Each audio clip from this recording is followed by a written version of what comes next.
What's going on? It's Mitch, CalFit Coaching. Where is that? Over here. I didn't even light it up for the live video here, but I was talking to a client today about longevity as a strategy. And nowadays, it's a hot button topic. There's lots of money to be made in extending our lifespans, and you got guys like Brian Johnson going to the extreme. And I wanted to kind of dive a little deeper into this and share what really matters, because certainly you can go to these clinics and they'll do your blood work, give you peptides, and maybe a full body MRI scan to see if you've got any existing tumors. And all that is well and good if you got the money for it, but that doesn't actually move the needle like the majority of things in life. The basics work best with a caveat. So I'm going to share with you what those things are that you can do to hedge your bets, to stack the deck in your favor, to live not only well now, wherever you are, 10, 20, 30, 40 years down the road when it really matters. Because right now people are going to these clinics getting an IV drip of NAD+. That's not actually that proven in humans. Like the amount you need to get to see a measurable benefit, it actually converts very poorly. NAD+ has a hard time getting into the mitochondria on its own. So you're getting this $300 shot. There's a placebo effect. By all means, do it if you think it's helping. But a good night's sleep is going to have more impact than any of these IV drips will over time. Okay. So most people think longevity is, about the medicine, about the genetics, about having money and the resources. And the good news is none of that really actually matters that much in the big picture. The research says otherwise. Biggest predictors of how long you live are the boring stuff you've probably heard of with some context. So you guys already know who I am, CalFit Coaching here in Winnipeg. We've helped over 2,000 people now drop fat, and that's the primary reason they come to me. But we're trying to get them to live better and better for a long time without a crash diet that gets them to a goal weight only to have them rebound. And my goal is actually to have people's blood work and quality of life go in the right direction, more so than the waist circumference just coming down. So how about number one? Most people are just low. They neglect this one, is strength training, lifting weights 2 to 3 times a week. One of the strongest predictors of longevity. And that's because the more you have, the longer you will live. People confuse this and think, oh, this huge bodybuilder steroid that dies young. That's the polar extreme of this, right? Whereas for most of us, you lose muscle naturally as you age. Sarcopenia. Lifting all but reverses this. So it's only if you don't use it, you lose it, which is obvious.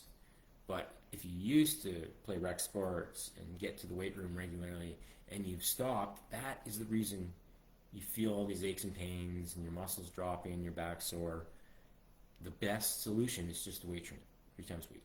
Better balance, fall prevention as you age. Like falling kills more people over 65 than we realize.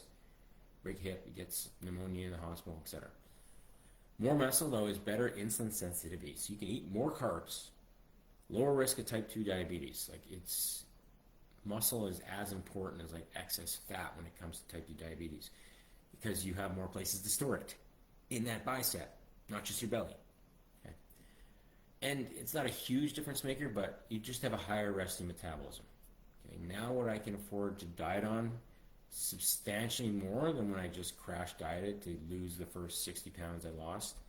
Now I can eat 500 calories more a day, and it makes a difference. That makes it a lot easier to maintain the results. Okay, so you don't need to train like Michael Phelps. 2 full body workouts a week. Better to do 3 where you kind of split upper lower, and if you can get a 4th in, awesome, just so that every rep you do, every set you do is quality. Because if you're having a really long workout, it's hard to be consistent from rep 1 to rep 80, if that makes sense. But 3 workouts a week, if you can get that in consistently, you're going to be good.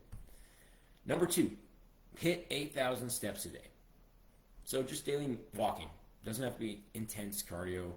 There was a study in 2023, European Journal of Preventive Cardiology, something like that, found 8,000 steps per day. Significantly lower all-cause mortality, i.e. you just don't die. Okay? The benefit plateaus beyond that. You don't need 15,000 steps a day unless you're really trying to lose fat fast. But even going from 3,000 steps to 6,000, massive impact on your risk factors for premature death from disease and all causes. Okay, we're just not meant to sit like 10 hours a day. So break up those long periods of sitting with movement snacks.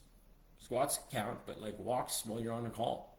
Park further away. Like make it inconvenient to get from A to B so that you get movement in by default. Okay. All right, number 3, sleep is the big one. You know, your body repairs. Chronic sleep deprivation is linked to higher risk of cardiovascular disease, type 2 diabetes. Like you handle sugar differently, you eat more, you move less. So it all is connected to the quality of sleep you get or thereafter. So there's no real metric on this list that isn't affected by sleep. If you're not getting enough of it, you're going to feel it, for better or worse. Okay, it regulates your hunger hormones. So if you don't sleep enough and it's chronic, you're going to have more cravings, you're going to eat more.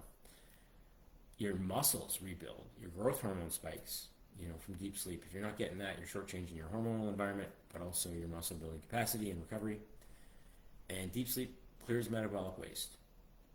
You know, the proteins linked to Alzheimer's accumulate a lot faster in a sleep-deprived brain. All right. So, hopefully that's obvious, but people have a hard time with this one. So I would suggest having like a consistent wake time so that your bedtime becomes consistent. Cutting off screens maybe 30 to 60 minutes before bed. At least screens that are right in your face.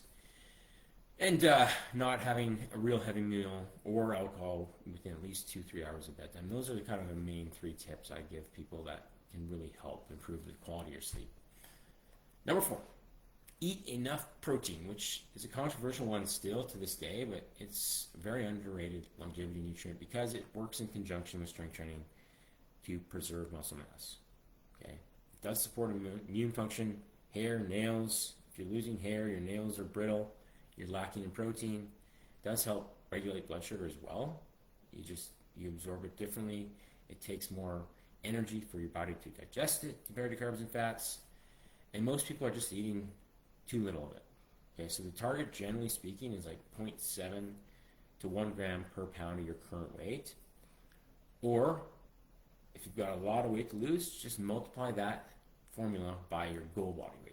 That's going to put you in the right place based off where the science seems to be trending these days.